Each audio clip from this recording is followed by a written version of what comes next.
parler de votre expérience et de votre vécu par rapport à la prise de parole des aides-soignants durant les transmissions et les réunions d'équipe. Je suis cadre depuis 12 ans, donc j'ai vu une évolution dans la prise de parole des aides-soignants dans les transmissions, puisque c'est quelque chose qui est assez nouveau pour elles. Culturellement, par leur référentiel métier autrefois, elles participaient à des tâches, mais ne participaient pas autant de transmission. Elles sont détentrices d'informations essentielles parce que c'est les personnes qui sont plus proches de la personne, que ce soit un patient ou un résident, quel que soit leur lieu de travail. En plus, ça les emmène dans une démarche de réflexion éthique parce que toute information qu'elles amènent peut être essentielle dans un projet, une construction.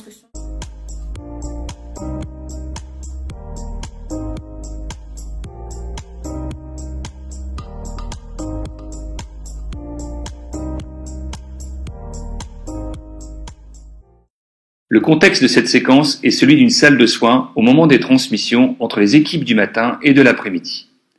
Autour d'une table sont présents, pour l'équipe du matin, une IDE et 3 aides-soignants, et pour l'équipe de l'après-midi, une IDE et 2 aides-soignants. Les rôles IDE sont endossés par les formateurs et les rôles aides-soignants sont assurés par les apprenants. La fiche de briefing est remise. Elle contient la description du patient. Un temps leur est laissé afin d'en prendre connaissance.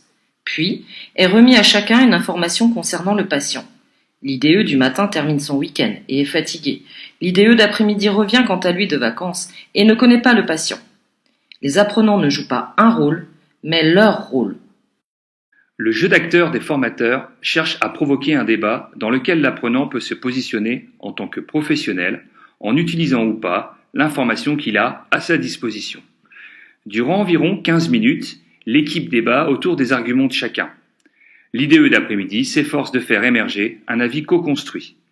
La séquence s'achève par l'énoncé de l'avis concerté qui sera exposé aux patients. Le temps de déroulage est important car les apprenants s'emparent du scénario et de ses enjeux pour le patient. Une immersion forte en résulte souvent. Après la phase descriptive, l'analyse favorise l'auto-évaluation. Elle met en évidence que chaque information factuelle détenue peut être un élément de positionnement professionnel. L'apprenant peut prendre conscience qu'il a défendu son point de vue au regard de ses valeurs, de ses expériences et de l'influence que pourraient avoir les autres membres de l'équipe. La phase de synthèse reprend les mécanismes de la prise de décision en équipe. Quelles étaient vos impressions concernant la prise de parole des aides-soignants lorsque vous étiez élève et que vous assistiez aux transmissions ? Les aides-soignantes ont une position un peu différente des infirmières.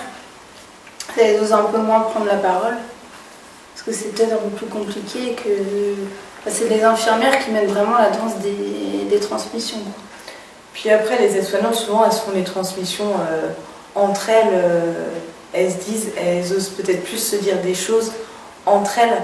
Quel était votre vécu concernant la séquence de simulation ? Peut-être que depuis la séquence, on ose un peu plus prendre la parole, parce qu'on avait des informations et on jugeait peut-être plus utile de les dire que des informations qu'on vit nous-mêmes. Puis c'est là qu'on s'est rendu compte aussi que les transmissions étaient vraiment importantes pour les patients et puis surtout pour les personnes qui ne sont pas là depuis quelques jours, que les collègues ne soient pas là. C'est toujours un travail continu, qu'on sache toujours ce qui se passe sur le patient. C'était réaliste pour vous ? Oui, totalement. Surtout, c'était... Après, c'était facile comme on était entre nous. Donc on pouvait beaucoup plus s'exprimer que lors qu'on vit vraiment des transmissions au travail. Mais ça sert après, lors des stages, en fait, c'est là qu'on s'est rendu compte que ça sert vraiment. Qu'est-ce que vous a apporté cet atelier de simulation maintenant que vous êtes jeune professionnel ? En tant que jeune professionnel, pour l'instant, tout au début, on était un peu plus réticents. Mais au fur et à mesure, c'est vrai que notre position au niveau des transmissions se mettra un peu plus en place, quoi.